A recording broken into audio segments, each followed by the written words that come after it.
Tonight, I planned to unwind at a play, but my mother-in-law had other ideas. She arrived unexpectedly with 9 friends in tow, assuming they could all stay at my house while I was out. Despite my previous plans, she insisted they leave their belongings at my place and asked if I could prepare dinner and sleeping arrangements for them as if my night was theirs to plan. Caught off guard by her audacity and the necklace she wore, an item I cherished, my frustration boiled over. I couldn't take it anymore. "I'm actually about to leave for a trip," I informed her, a statement that took her by surprise. It was the breaking point after enduring her relentless demands. "Please return that necklace," I finally asserted, demanding the respect and boundaries long overdue. My name is Julie, a 32-year-old who transitioned from an administrative role to teaching computer classes after marriage. My husband, Eric, runs his father's company and often appears preoccupied with its challenges. Our moments of respite, like our cherished movie dates, bring him visible relief, a sight that warms my heart. Although I've always been more of a listener than a speaker, with Eric's encouragement, I'm learning to voice my thoughts more confidently. My older brother has always been protective, and while I once found that stifling, I now see it as a form of support, much like what Eric provides. Eric's brother, who serves as vice president of their father's company, and his wife, Catherine, who is about my age, are also a part of our intertwined lives. Catherine, Eric's sister-in-law, has always been a person I admire. She's ambitious, dependable, and kind-hearted. What truly stands out is her assertiveness and the way she confidently expresses her views.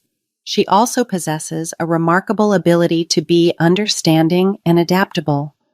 Witnessing her stand up to our mother-in-law was nothing short of impressive. Unfortunately, Catherine and her husband live quite far away, which means we don't see each other as often as I'd like, something I often find myself regretting. On the flip side, our mother-in-law carries herself as if she owns the company, being the president's wife. She's always brimming with confidence, but her stubbornness and arrogance are unmistakable. She often pressures me, insisting, "Julie, you're Eric's wife, the president. You should quit your job as a computer instructor and fully support your husband." While Eric stands by my choices, her dissatisfaction is palpable, and I'm thankful we don't live too close to her. I've always hoped for a simple, peaceful life with Eric, perhaps with children in the future. However, everything took a sudden turn when Eric's father passed away unexpectedly from a heart attack. It was a shock to us all, and it left Eric and his brother to figure out the next steps for the family business. During this turbulent time, Eric decided to relocate to Philadelphia to work at the company's main office, and his brother stepped up as the new president, with Eric as vice president. We found a cozy house in Philadelphia, slightly removed from the hustle and bustle and a bit far from the nearest train station, but in a peaceful, safe area, bathed in sunlight. It promised a comfortable life. With all the changes at work, Eric often returned home late, so I took it upon myself to ensure our home was a warm, welcoming place. I prepared healthy meals to support him through these trying times. As the weeks rolled into a month, Eric's appreciation for my efforts was evident. "I'm back. I'm starving," he'd announce, and I'd respond with a smile, "Thanks for working so hard. I'll make dinner." One day he mentioned, "Hey, Julie, my mom wants to visit this weekend. Is that okay?" Considering she might be feeling lonely since the passing of Eric's father, I was more than willing to welcome her. "Of course," I replied, although aware that we still had some tidying up to do. "She's welcome," I assured Eric, and he quickly said he'd let his mom know. He then suggested inviting his brother and Catherine too, to which I happily agreed. It might sound odd, but relocating here meant I could see Catherine more often, which turned out to be a delightful surprise. That weekend, we gathered to catch up and reminisce about my father-in-law. It was bittersweet. Sadly, Dad's gone, but I didn't want to stay sad forever. my mother-in-law shared, revealing a new hobby she'd picked up. She looked effortlessly elegant as usual, today accented by a stylish light purple scarf. And although she seemed a bit thinner, her presence remained commanding, especially when advising Eric and his brother on business matters. Since the passing of my father-in-law, I noticed she became more exacting with me. "Julie, we're running out of drinks. Could you go buy some?" She directed towards me, but then Catherine offered to go. "Oh, could you? That would be helpful," she responded to Catherine, her tone noticeably softer than how she spoke to me. I suspected she was perhaps struggling with her grief, so I chose to overlook her sharp comments for the time being. After dinner, Eric kindly drove everyone home, marking the end of the night. However, this was just the beginning of more frequent visits from my mother-in-law, who soon began critiquing how I maintained the house, voiced complaints about Catherine, and even started rummaging through our fridge uninvited. "Julie, Eric is so busy right now. You should watch the meals you prepare for him. What if he gets sick too?" she cautioned me one day, followed by a remark about some leftover trash. "Can't you clean up properly?" Her criticisms seemed endless, a way to pass the time, but they were always directed at me, never at Catherine, who she'd quickly dismiss, claiming other engagements.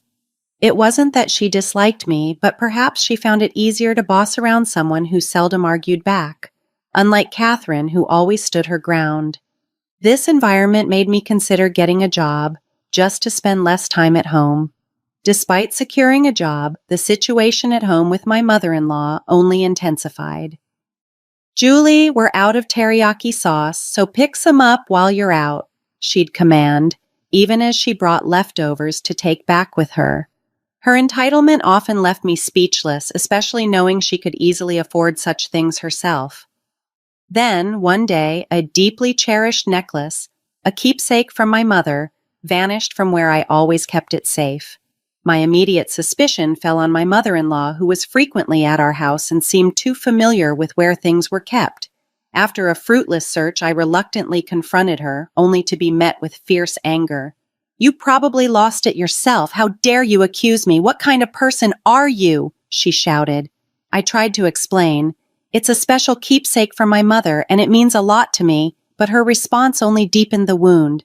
"I don't care. It's just a necklace. Why don't you just ask Eric to buy you a new one?" Realizing she couldn't grasp the sentimental value of the necklace, I decided to drop the subject. But then, more things began to disappear, money from my wallet and items around the house. Even as I kept a wary eye on her, I never caught her in the act. Exhausted and confused, I confided in Catherine, who agreed that my mother-in-law was the likely culprit, given no one else had such access to our home. It saddened me to think it, but without concrete evidence, I was at a loss. Catherine saw how troubled I was and suggested a getaway. "You need a break, Julie. Why not join me on a short vacation?" she proposed. The idea of stepping away from it all was appealing. I felt drained, and the thought of a little escape was rejuvenating. So, 3 weeks later, as Eric and his brother prepared for a business trip to meet with a company in another state, Catherine and I planned our departure. "I'm heading out, Julie. Just relax and enjoy your time," Catherine encouraged as we got ready. "Take care," I replied, grateful for the chance to recharge and hopeful that a little distance might offer some perspective on the chaotic happenings at home. I packed early, eager for the respite that awaited. I had my travel bag ready by the door, eager for the upcoming trip with Catherine. Just as I was about to leave, the doorbell rang. Curious, I checked the video feed and saw my mother-in-law at the door, not alone but with a group of friends in tow. "Hi, Julie, I brought some friends. Can you let us in?" She greeted me as if it were a normal visit. Opening the door, I found her and about 9 friends, all laden with heavy bags. Were they planning to stay over? "We're staying over tonight. Make us feel comfortable," she announced as if it was a done deal. "Didn't I mention it? We're going to see a play nearby tonight, and since it ends late, we decided to stay here," she added casually. This was completely unexpected, especially since I was about to leave for my plans. "Oh, did I inconvenience you? Kayla told me you were okay with it," she said, trying to justify her imposition. I was taken aback by her audacity. "I'm sorry, but I wasn't informed about this and I already have plans," I replied, trying to maintain my composure. She seemed surprised but quickly retorted, "But you'll be back soon, right? We'll just drop our bags and go out for a while. Can you make dinner and set up beds for us?" Ignoring my stated plans, she acted as if everything was already settled. "I can't. I'm going on a trip with Catherine. Oh, just for Catherine, you can go any time. We've come all this way just for today. How long are you going to make us wait?" she persisted, completely disregarding my needs. Then something caught my eye, a glint of metal around her neck. It was the necklace, a cherished memento from my mother. "Wait, that necklace you're wearing," I started, my voice trailing off in shock. To my astonishment, it was indeed the same necklace. "Kayla, where did you get that necklace?" I asked, trying to keep my composure. "Why, it's just one of my collections. Is there a problem?" she replied smugly, clearly enjoying the control she felt she had. "That can't be right. That necklace is rare and a limited edition," I countered, feeling a mix of anger and betrayal. Just then, Catherine arrived, puzzled as to why I hadn't met her as planned. "I was wondering why you didn't show up at our meeting place and didn't contact me. So this is what was happening," she said upon entering. "I'm sorry I couldn't get in touch," I replied, the stress evident in my voice. Noticing my distress, Catherine quickly tuned into the tension. "What's going on?" she asked, her eyes darting between me and the necklace. I was upset and blurted out, "The necklace she's wearing is the same one that belonged to my mother, which recently went missing. The one I kept in that special box," I explained, barely holding back tears. Catherine, realizing the gravity of the situation, spoke up loudly enough for everyone to hear, reinforcing the significance of the necklace and its sudden mysterious appearance around my mother-in-law's neck. In a hushed voice, desperate to keep the matter from her friends, my mother-in-law whispered, "Can you two stop this? It's embarrassing. Do you want to accuse me of theft?" Her face flushed with indignation. "Yes, I find it suspicious," Catherine replied with conviction, not backing down. "Do you have any proof that I stole it? It's embarrassing to have such unreasonable daughters-in-law." "Please don't make a scene in front of my friends," she countered before turning back to her group with a forced smile. "Well, let's go inside, everyone." As she attempted to usher her friends inside, a crucial detail flashed in my mind. "Kayla, can I have a look at the necklace, please?" I asked, needing to confirm my suspicion. Catherine circled behind her to get a closer look. "Enough of this. What's your mother's name?" she snapped, trying to dismiss us. "It's Amanda. There it was. I spotted the engraving." "The initials A are right here," I pointed out. Her friends, upon seeing the engraving, looked horrified and began to distance themselves. "Stop this! I didn't come here for this. Let's go, everyone," my mother-in-law urged, her tone frantic. "We're not letting you leave," Catherine declared, her voice firm, blocking her path. The friends, sensing the growing tension, muttered, "We're not involved," and quickly made their way toward the subway. "There's been some mistake," my mother-in-law stammered, attempting to follow her friends, but she was stopped by an unexpected presence. "What are you doing here? Weren't you supposed to be on a business trip?" Eric stood there. His arrival was unexpected. It turned out that his supposed business trip was scheduled for the next day. He had given his mother a false date to see how she would act, a plan devised after Catherine informed him of the missing items from our home. Visiting his childhood home and finding similar items missing, Eric had begun to suspect theft, but without concrete evidence, he knew any accusation could easily be denied. "What are you doing here?" Eric demanded. "I was just leaving," she replied, attempting to escape the situation. "Give it back. That necklace isn't yours. It's a keepsake from my parents." "Why do you have it, Ma?" I demanded. "It's not what you think. I found it in my purse. Julie must have set me up," she claimed, trying to shift the blame to me, panic evident in her voice. Do you think such a lie would work? There's no way Julie would do something like that. First, give the necklace back to Julie. We'll talk after that, Eric insisted. Reluctantly, she removed the necklace, threw it on the ground, and tried to flee. Hey, wait! We called out, starting to chase her, but stopping shortly after. We didn't need to chase her. The truth had already caught up to her. I was bewildered as around 15 police officers stood before my mother-in-law. The scene was surreal, and I couldn't grasp what was unfolding. Then one officer explained, "We received a report from a local resident. They said someone was causing a disturbance here and was often seen entering this house when the owners were away. They asked us to come quickly." "What are you talking about? I'm the mother of the son living here," my mother-in-law retorted, clearly annoyed. "Wait, what do you mean she entered when we weren't home?" I questioned, my curiosity piqued. "I never did such a thing," I interjected, trying to clarify that her visits were always during our presence. The police then shared more. "The informant saw her sneaking into your backyard, likely using a spare key to get inside. Indeed, we had a hidden spare key under a plant pot in the backyard." This revelation sent a chill down my spine and suddenly made sense of the missing items. Eric had suspected something and planned to observe her actions today, but this turn of events was beyond his expectations. "Mom, why were you coming into our house when we weren't home?" Eric demanded an answer. "It's all lies. Are you going to believe some unknown person's story over me?" She shot back.